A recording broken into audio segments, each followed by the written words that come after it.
Olá, hoje vamos mergulhar num tema que parece uma verdadeira crise de identidade dos poderes no Brasil.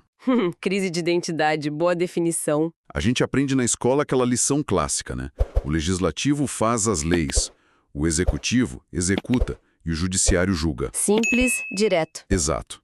Só que na prática o jogo é bem mais complexo, cheio de reviravoltas. É como se, em alguns momentos, os poderes pegassem emprestado o chapéu uns dos outros. Exatamente. E a nossa missão aqui é justamente essa: desvendar quando e por que eles fazem essa troca. E mais importante, quais são as regras desse jogo? Porque isso é, assim, matéria-prima para qualquer concurso público de alto nível. Perfeito. E o fascinante nisso é perceber que não é uma bagunça, sabe? É um mecanismo muito sofisticado de freios e contrapesos. É uma dança bem calculada. Certo. E as bancas de concurso, elas sabem disso e adoram criar questões em cima das exceções, daquelas situações que parecem fugir da lógica. É nessas nuances que a gente vai mergulhar. Ótimo. Então vamos começar pelo poder que está mais no nosso dia a dia: o executivo. A função principal dele, a chamada função típica, é governar e administrar a máquina pública. Tocar o barco, digamos assim. Isso. Mas vamos direto para o ponto que gera confusão. Como é que o executivo, que em tese deveria só aplicar as leis, de repente vira protagonista e começa a criar regras com força de lei? Essa é talvez a manifestação mais visível e poderosa dessa troca de chapéus.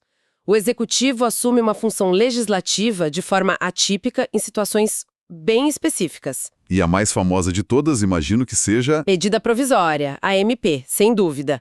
O presidente da República, diante de um cenário de relevância e urgência, ele edita um ato que já nasce com força de lei. E com um efeito imediato, né?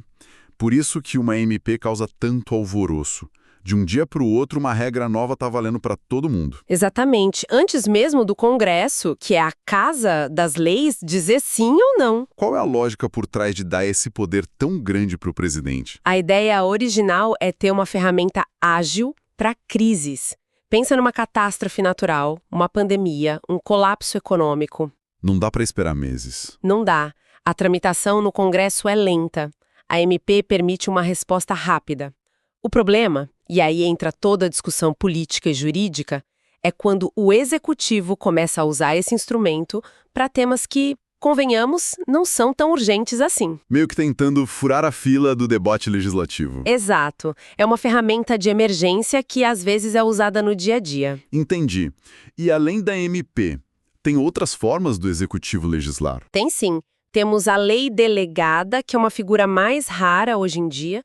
Nesse caso, o próprio Congresso, por meio de uma resolução, autoriza, ou seja, delega ao presidente o poder de criar uma lei sobre um assunto muito específico. Espera um pouco, isso só é estranho.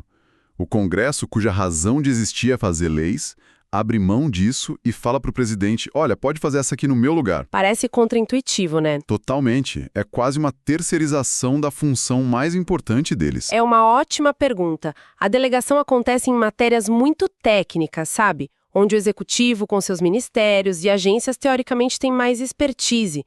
Mas é um controle controlado. O Congresso estabelece os limites e pode sustar a delegação a qualquer tempo. Tá bom. É uma ferramenta de colaboração, embora pouco usada.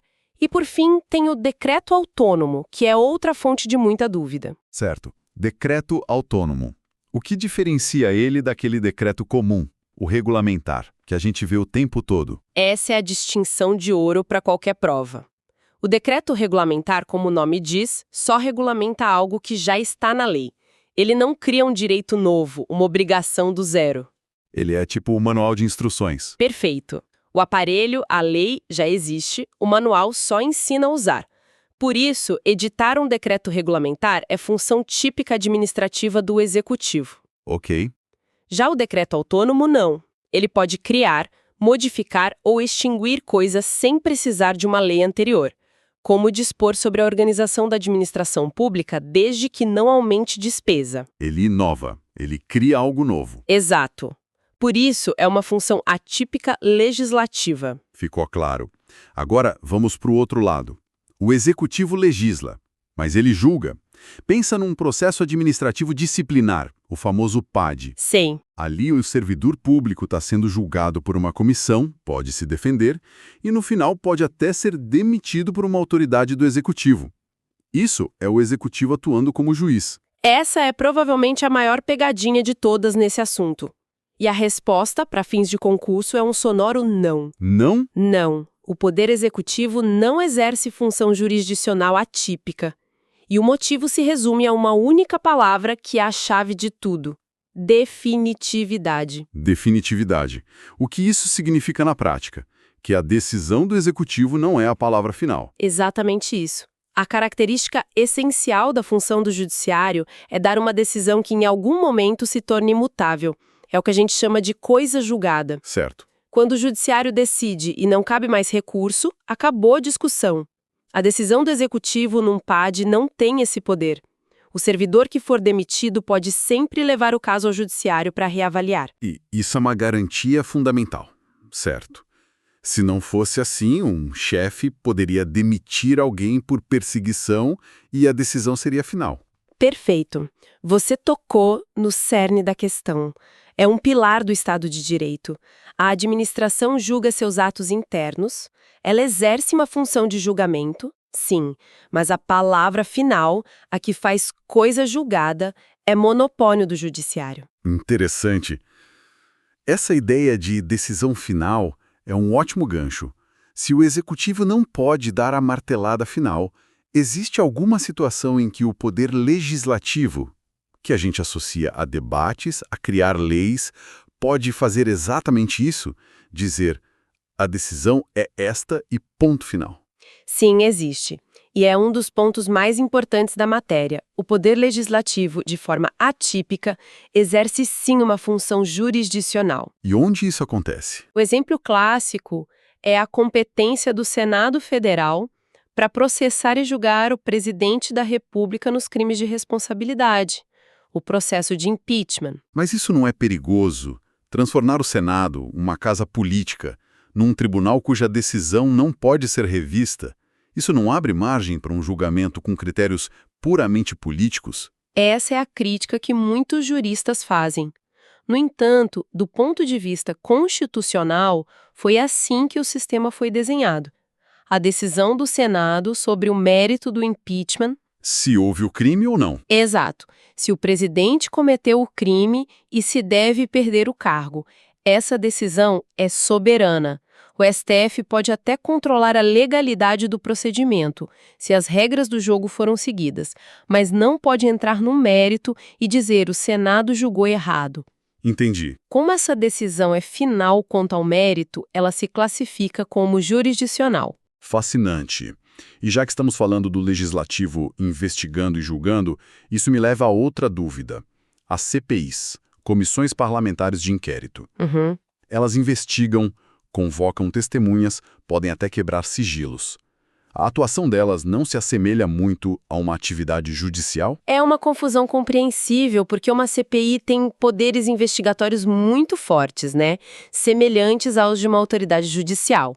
Mas aqui está outro ponto-chave que as provas adoram. A CPI não exerce função jurisdicional. Não. Não. A atividade de uma CPI é, na verdade, um desdobramento da função típica de fiscalização do poder legislativo. Ou seja, a CPI investiga para fiscalizar, não para julgar. Exatamente. Uma CPI não condena ninguém, não aplica pena, não manda prender. Ela é um instrumento de apuração de fatos. Certo. No final, ela produz um relatório com as conclusões, que pode ser encaminhado ao Ministério Público, por exemplo. E aí sim o MP, se entender que há crime, vai provocar o judiciário para que o julgamento aconteça. O relatório da CPI é como um inquérito policial, então.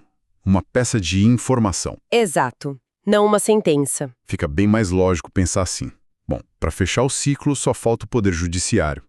A função típica dele parece a mais óbvia. Julgar, com aquela característica que a gente já falou, a definitividade. Mas imagino que ele também saia da caixinha dele de vez em quando. Sai sim, ele também precisa. O judiciário também exerce funções atípicas. A função administrativa é muito clara. Para garantir sua autonomia, os tribunais precisam se gerir. Ah, claro. Eles realizam concursos, concedem férias, administram seus orçamentos, fazem licitações. Tudo isso é ato administrativo puro. E a função de legislar. O judiciário também cria leis. Também. O exemplo clássico é a elaboração dos regimentos internos dos tribunais. Esses regimentos são normas que detalham todo o funcionamento do tribunal, sabe? A competência de cada órgão, o rito dos processos. Tem estrutura de lei mesmo. Artigos, parágrafos. Exatamente. É o judiciário exercendo uma clara função legislativa atípica para organizar a própria casa. Ok, isso faz sentido. Mas agora chegamos na questão que talvez seja a mais sofisticada de todas. As súmulas vinculantes do STF. A pergunta de R$1 milhão. Elas são obrigatórias para todos os outros juízes e para toda a administração pública. Elas têm uma força imensa, muito parecida com a de uma lei. Editar uma súmula vinculante não seria o exercício de uma função legislativa atípica? E a resposta da doutrina e da jurisprudência majoritária pode surpreender. A edição de súmula vinculante é considerada exercício da função típica do Poder Judiciário. Típica. Mas como assim? Se ela obriga todo mundo a agir de uma certa forma, se ela vincula, por que não é uma forma de legislar? O detalhe que resolve esse enigma é sutil, mas é decisivo. A súmula vinculante, apesar do nome e da força, tem um limite. Ela não vincula o poder legislativo. O Congresso Nacional pode, a qualquer momento, aprovar uma lei ou até uma emenda à Constituição dizendo o exato oposto do que está na súmula. E a nova lei vai prevalecer. Então, como ela não pode obrigar o legislador, ela não é uma lei no sentido pleno. Perfeito. A função dela, no fim das contas, é uniformizar a interpretação da Constituição, o que é a essência da atividade de um Tribunal Supremo. É o ápice da função de julgar, não uma invasão na função de legislar. Uau, que detalhe crucial! Então, o poder de criar uma norma que nem o próprio legislativo pode contrariar continua sendo exclusivo do legislativo ao criar a Constituição e suas emendas. Perfeitamente colocado. A súmula está um degrau abaixo. Ela organiza a interpretação da lei, mas não se sobrepõe à própria fonte criadora da lei. Que jornada! Então vamos tentar amarrar as grandes ideias. Descobrimos que essa crise de identidade dos poderes é, na verdade, um design complexo e intencional. É o sistema funcionando. E para não cair nas armadilhas, precisamos lembrar de alguns pontos-chave. O executivo até julga no PAD, mas não exerce jurisdição, porque falta a palavra final, a definitividade. E que a CPI, com todos os seus superpoderes, não é um tribunal, mas o legislativo exercendo sua função primordial de fiscalizar. E, por fim, a mais contraintuitiva. A súmula vinculante, que parece lei, é, na verdade, o judiciário no auge da sua função típica de julgar, porque ela não tem o poder de amarrar as mãos do legislador. Isso. Fica claro que o segredo não é só decorar uma lista de típico versus atípico. O diferencial é entender a lógica por trás de cada classificação. Entender o porquê é o que permite resolver qualquer questão, por mais complexa que pareça. Sem dúvida. E essa estrutura fascinante de divisão, controle e equilíbrio de funções é um dos pilares da organização do nosso Estado. Mas toda grande construção precisa de uma base sólida, de um alicerce, né? Com certeza. E essa estrutura toda se assenta sobre uma base ainda mais profunda. Os princípios fundamentais da República. Quais são os valores, os alicerces que definem o Brasil como nação? Quais são os fundamentos que devem guiar todas as ações desses poderes que a gente acabou de discutir? Uma pergunta e tanto. Pois é. Mas essa é uma conversa para um próximo encontro. Se este conteúdo te ajudou nos seus estudos para concursos públicos, aproveite e assista agora a outros vídeos de nosso canal. Aqui você encontra material gratuito, dicas de estudo e conteúdos atualizados para concursos públicos. Inscreva-se no canal, ative o sininho para não perder nenhuma aula, compartilhe com outros concurseiros e deixe seu comentário com dúvidas ou sugestões. Pode Passar Cast. Conteúdo certo para quem estuda para passar em concurso público.